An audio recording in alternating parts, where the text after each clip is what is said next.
Alright, so we finally managed to get all the Tabletop World buildings painted up, and now it's time for the fun stuff, building some terrain.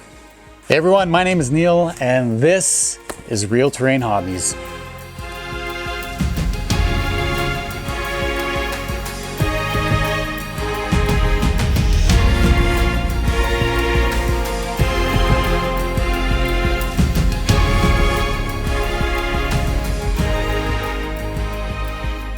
All right, so it is time to get started on this massive board.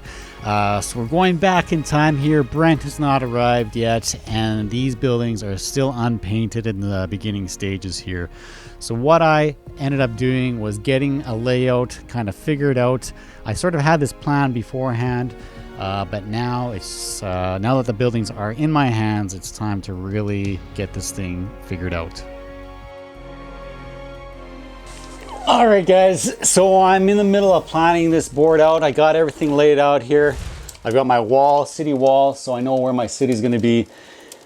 Now I gotta figure out how I'm gonna make this work. So what I did beforehand was measured everything out before anything was sent here to see what I was gonna be doing. I figured 6 by, well, actually I was hoping 5 by 3 feet would work. Not happening. 6 inches takes us right here. That's just not gonna cut out. We need, for sure, it's going to be back here, but 12 inches takes it right here. That leaves us enough of a slope back there to have a nice cliff wall. But this board, bigger than I anticipated. 6 feet by 3.5. This is going to be a big board. It's going to be crazy.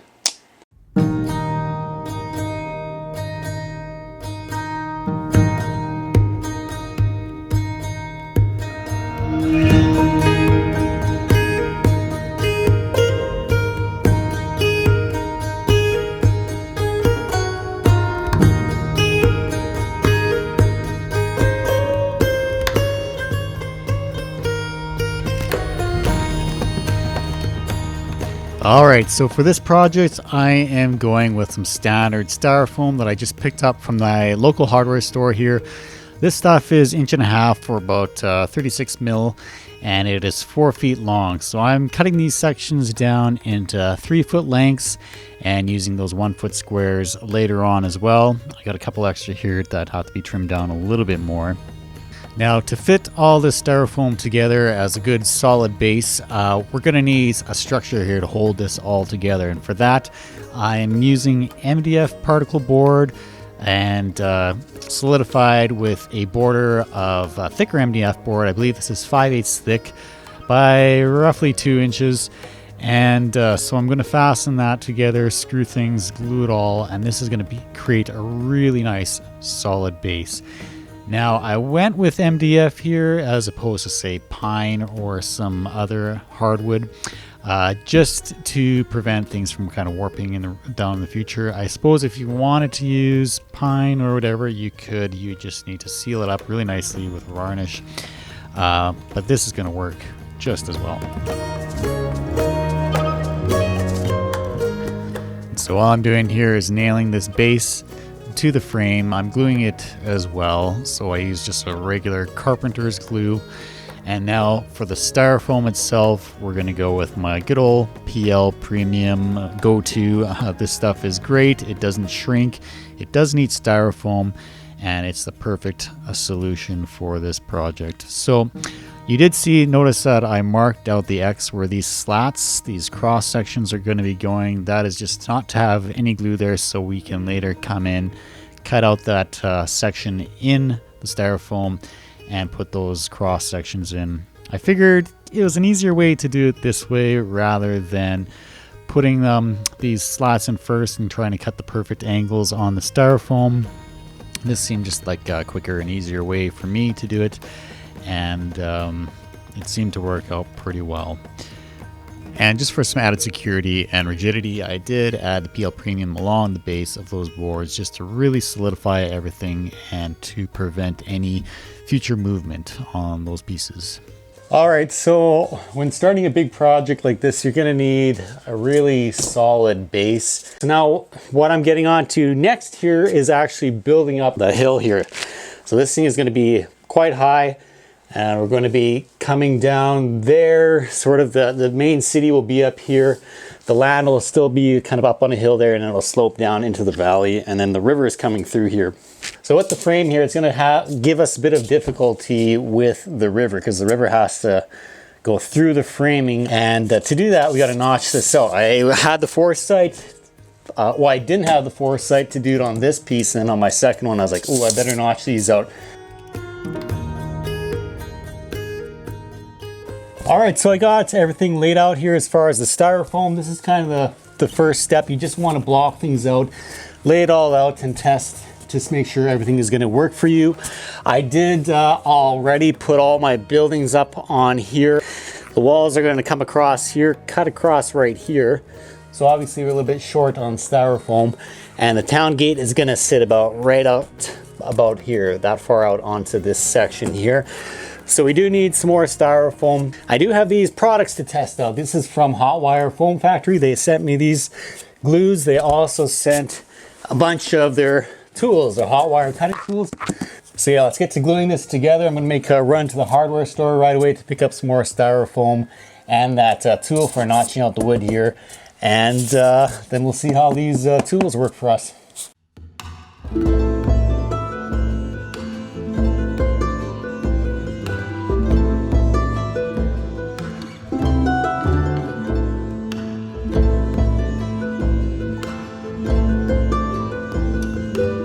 Let's see what we got here. We're out into the hardware store to get some more styrofoam and things. Oh, that's still not cured. We didn't wreck it. That's this guy, Styro Goo. She's still not. Oh, can you see me? Actually, let's put some lights on here. Yeah, so I just got back from the hardware store. These guys have dried for about 2 hours. I know that's probably not nearly enough time. I'm still curious to see the differences between these two, what they're gonna be. I'm thinking we're gonna have to wait a full 24 hours, but I wanna get this glued now, so I don't think I'll be doing that. But anyway, we'll figure something out here. All right, so you can see that I went with white glue here. Not only is there a lot more of it, but I discovered that the Styro Goo, the clear stuff, is actually better for sticking and tacking things together. Say you have a piece that's kind of vertical, upside down or whatever, it'll tack on nice and easily that way. And the white stuff is good for permeability and creating a really nice, strong bond. So I'm just applying my glue, making sure it is nicely covered, and you'll see here shortly that we're going to be putting some weight on top of this to let everything set, and we'll go from there. Now this glue actually is good with the hot wire foam cutting tools as well. It does slow the cutting process down with them, but it does do the job. And my final two pieces here were a little too short, and instead of trying to fill it in at the end and making things flush to butt up with the other half, I just cracked it down the middle, and that crack is going to be a lot easier to fill in with filler rather than trying to make it flush on the end. Now that we've got these guys glued on, I'm just going to get some weights, put them on top of here, and let this dry overnight and move on to the other side now.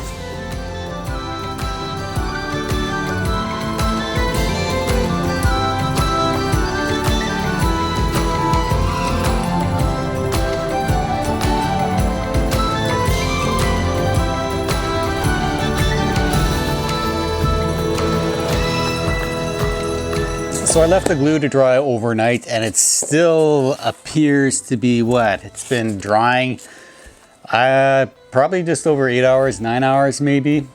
And I can even see in between some of the little gaps there, it's still white.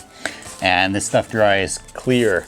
But for now, I think I'm just gonna let these set for a little bit longer before I start carving into them. And I'm gonna I got a solution. I didn't have to go buy a whole tool. I got my grinder, and I've got a special disc to help me with these pieces here for the river. So I'm going to start working on that first thing here, I think. I'm just going to check out these hot wire tools here from Hot Wire Foam Factory. They sent me a bunch of different ones here, so we'll try them out and see exactly what we can do with them. I think we'll be using something like this for carving out the river. So yeah, let's give it a shot. So I was about to start working on that river, but I think the smart thing to do first before we do any work on this is to get at least a town wall set up and mark that, kind of maybe a marker or something, exactly where this town is going to be, and then really develop a solid plan as to how exactly the layout is going to be before carving into any styrofoam. Yeah, this is kind of a really sort of nerve-wracking stage here, really sort of starting off and making the first cuts into that styrofoam. You're kind of solidifying things, making them permanent. So I really wanted to get a solid idea of exactly what I'm going to be doing. Finally getting everything laid out here. It's a little bit different than what I had imagined beforehand, so this is a very important first step.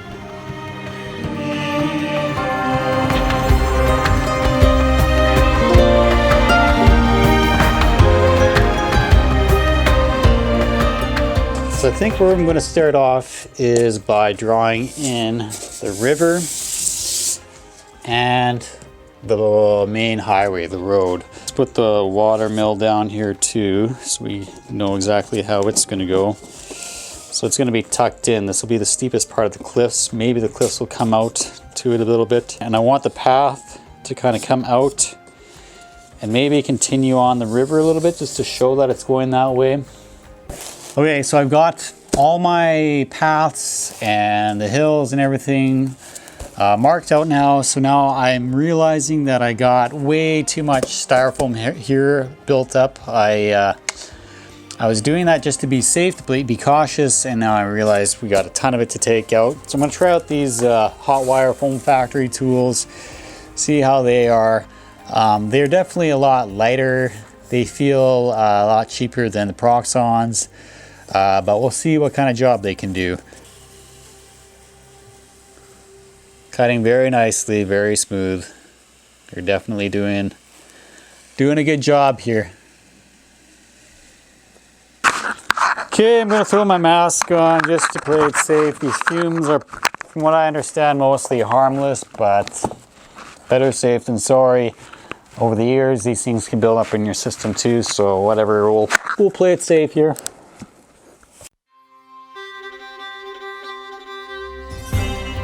So yes, as far as using these Hot Wire Foam Factory tools, honestly, I didn't see much of a difference between them and the Proxon handheld tool. They all cut just as well. Those knife tools were very handy. They do have an engraving tool as well, which I didn't really use much. I suppose later on I've got some wagon tracks and stuff for mud that I'll be putting in. I could have used it for that. I didn't really think of it at the time. So that is one possible use for that tool. But overall, they definitely felt cheaper, but they did a good job. They did the job. They did what they needed to do, so they were good. So now we're moving on to our plaster, and I'm using the toilet paper method here. This is the toilet paper plaster. Again, watch the previous video that I did on making your own Sculptamold if you don't have any on hand.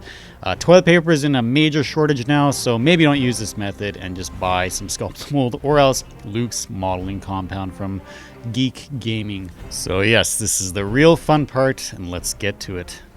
So I was going to pick up a multi-tool from the hardware store, which has a flat blade that kind of protrudes out of the tool. This way it goes back and forth and you can get in there. But instead of spending the money, I realized I've got my grinder here. Make sure you got your safety glasses on, and then let's do this.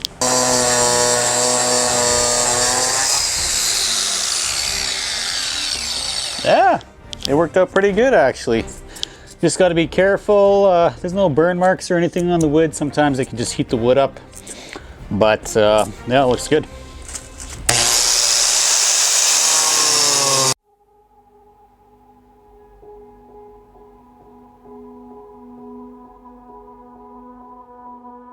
Perfect. So since that went relatively well with the river base here, I'm going to continue on using the hot wire cutter to notch out the river. I'm going to obviously be changing its course because I decided to change the location of the bridge itself.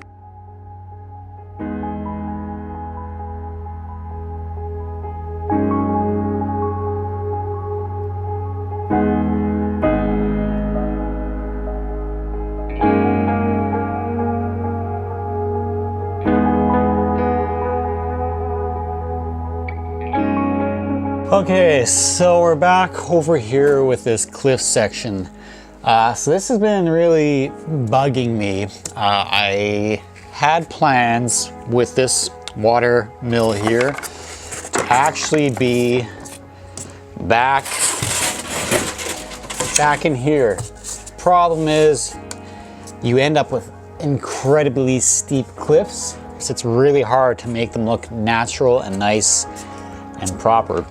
And I think if we left it this way, obviously it'd have to be super steep here. I was thinking of having it come out a bit here, just to make it look a little more natural, but then you have a cliff going right into the river there, which I don't know if I like that. Instead, we're gonna bring things up here, just to make it not so dramatic back here, make it look a little more natural. Bring the water mill up to the front here, have a waterfall.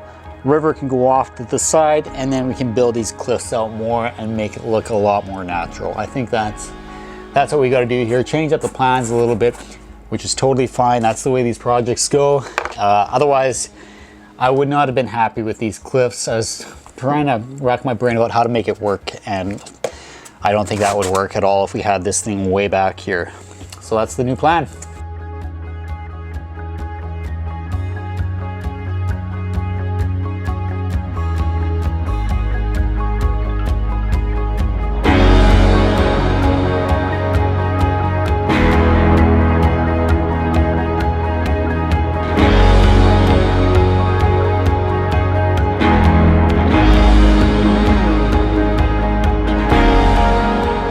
All right, so it is time to get started with the rock molds, and I'm quite excited for this stage. Things are gonna start really coming together now. And just so you know, the sculpt mold, or the homemade sculpt mold that I'm using now, is a lot different than this Celluclay, which is the stuff that I did on the Witcher diorama that had major warping and major shrinkage. This time around, there's gonna be none of that. This stuff does not shrink. So I'm going to be using a bit of that Sculptamold combined with the rocks to really shape out the land, and we won't be getting any of the shrinkage this time. So I'm going to glue these on using some PL Premium. It helps these to stick on really nicely to the styrofoam, and things won't be falling down. And then we'll apply on our Sculptamold. So yeah, this is really gonna make a big difference this stage. It's still gonna be white, but shortly after that, we get to start painting.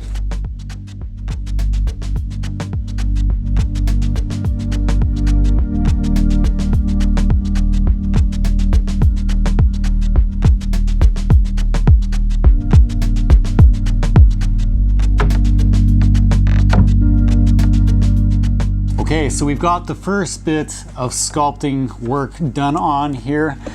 This stuff is still damp, so I'm thinking my mixture is not nearly as good as the actual Sculptamold stuff, and that I got kind of big chunks of the toilet paper in there that absorbs the water and holds on to it for a lot longer. So this stuff is taking a lot longer to dry. It's a little bit more lumpy too, but it's definitely workable, and I'm going to keep using it, and I'm going to try to find some Sculptamold, but I think for now this is definitely going to work. Yeah, so I'm going to continue on with the Sculptamold, with putting that down, building up some different rock faces here and there, and really getting this land together, as well as the river down there. I'll be putting the Sculptamold into that, and I should hopefully be able to get all of this done today and put some fans on it overnight and get ready for paint tomorrow. Yeah, so if you are new at all to the process of using these rock molds from Woodland Scenics or wherever, These things are really easy to use after you've put them in the molds and dried them out. Basically, all I do, as you can see, is I glue them in, and then I form around them the Sculptamold and the land. It's a pretty simple process. If you have bigger gaps to fill, I stuffed some chunks of Styrofoam in there, so we're not using too much of the Sculptamold, and it takes too long to dry. So one of the things I really wanted here as well to avoid is the seam line down the middle between these two boards. So I wanted to do something a little bit different to hide that. And so what I'm doing is making this sort of big chunk here right on the seam that is removable. So when these things come apart for moving around, kind of for transportation, you can take the centerpiece out, move them, and then when they're back together, put this on, and it'll do a little bit better job of hiding the seam. There will still be a seam around the edges, but I think that's going to be a lot more natural and easier as well to hide using some vegetation and different foliage just to get in there and to hide that a bit. And I think not having that straight line right down the middle will just do a lot to kind of making the whole thing look more natural and more like one solid piece.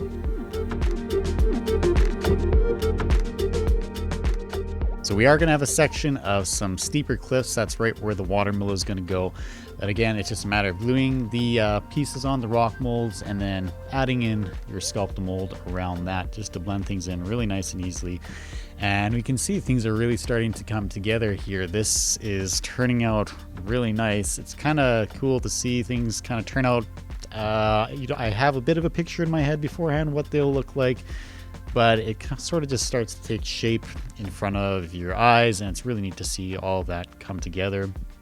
And as you can see, what I did with the river there is just adding the Sculptamold as well, just to really give it some nice shape and do things that way. So I've got a lot going on here.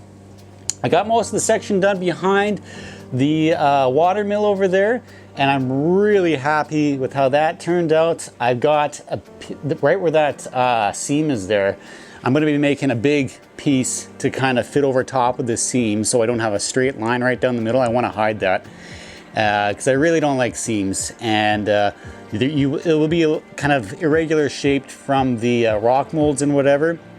So there will be some seams around there, but I'm going to do my best to fit them in nicely and then conceal them with kind of shrubs, grass, vines, things like that. Just some foliage to really make it well hidden. And so basically there's that piece there to do, a little bit over here to kind of reform just to smoothen things out. And then I'm adding in some little bits of rocks here and there. I'm actually working on this little section right here. I want kind of each area to be really unique in its own. So if you're like to zoom in on this the windmill and the owner with the house here, it's got its own little story. It could almost be its own mini diorama. I want some steps maybe going down here with the fenced off area around the windmill there, so you know your characters don't fall over the edge and whatever. It's obviously kind of a dangerous spot for your door there, so it's going to be pretty cool. Each little area is going to have its own unique kind of thing, even with the watermill down over there, the bridge, even the pathway along the river up to this pathway is going to be unique. And if you really kind of zoom yourself in there and the farmland, you can really see a lot of detail. And yeah, I really want to make this something this big, really special, really cool, because I know like this anyway, I probably won't be doing this again unless I sell this or give it away or whatever, then maybe, or make one just to give away. I do plan on making some flat ones, some gaming ones. Those you can just store up against the wall. You can flip them up, stack them on top of each other, and have modular hills and terrain, more gaming style terrain that way. But for this is going to be a one of a kind, and I really want to make it something super special and super unique. Okay guys, so yep, let's get back to her.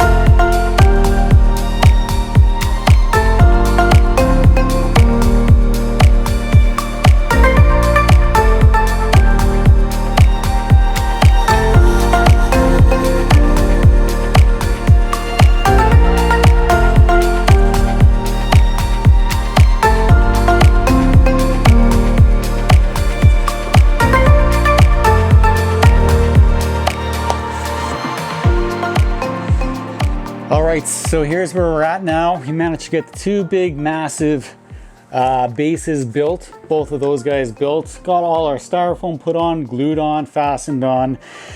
We made our layout, kind of designed things. We drew in the river, the pathway, where we're going to be cutting out the hills and all of that. Got out our hot wire cutting tools, the hot wire foam factory tools, which did a pretty good job. I was quite impressed with. Everything is looking really, really nice. And I think we're at the stage now where we can either do one of two things. We can start painting everything and get all the landscape ready for flocking, or we can move up into this section here. And I think we're going to be pulling out the DAS again. That's, yes, the DAS clay. I've got some really, really big ideas for in here as far as cobblestones, stairs, retaining walls, all that stuff. It's going to be crazy. It's going to be really, really nice. I'm really excited. And in case you missed it last time, there's actually a draw for some Tabletop World stables, which is this guy right here. So if you want to know how to enter into the draw for this, head over to my website. I'll have the link right down in the bottom there somewhere. Go to the home page there and it'll show you exactly what to do. Click the big green button and it'll take you to the instructions, how you can enter and win this beautiful set of Tabletop World stables with all the accessories. Everything is included in there. And one more thing, guys, if you're interested at all in supporting me and what I'm doing, it would mean a lot if you could head over to Patreon and sign up to help me continue on with this. I'm actually taking some time, putting more time into this, way more than I have been able to before.